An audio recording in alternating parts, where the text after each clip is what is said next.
సంఘంలో ఉన్నటువంటి ప్రతి ఒక్క వ్యక్తికి, రక్షణ పొందిన ప్రతి ఒక్క వ్యక్తికి కూడా ఈ యొక్క ఆత్మీయ వరం అనేటువంటిది, వరాలు అనేటువంటిది దేవుడు పరిశుద్ధాత్మ ద్వారా అనుగ్రహిస్తాడు.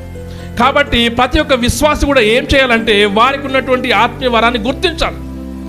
దేవుడు నీకు ఇచ్చినటువంటి ఆత్మీయ వరం ఏంటి, నాకు ఇచ్చినటువంటి ఆత్మీయ వరం ఏంటి అని మనం గుర్తించి ఆ ఆత్మీయ వరాన్ని మనం దేవుని కోసం మనం వినియోగించాం.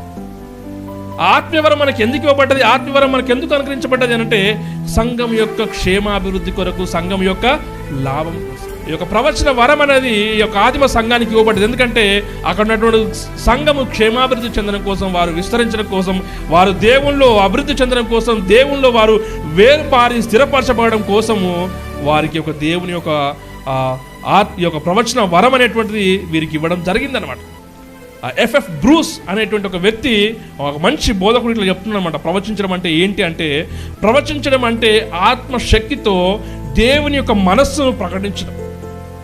ప్రవచించడం అంటే ఏంటి అని అంటే ఆత్మశక్తి, అంటే దేవుని యొక్క ఆత్మశక్తితో దేవుని యొక్క మనసును, అంటే దేవుని యొక్క ఉద్దేశాన్ని, దేవుని యొక్క చిత్తాన్ని, దేవుని యొక్క వాక్కును ప్రకటించడం అనేటువంటి విషయాన్ని ఈ ఎఫ్ఎఫ్ బ్రూస్ అనేటువంటి వ్యక్తి మనం చూస్తున్నాం.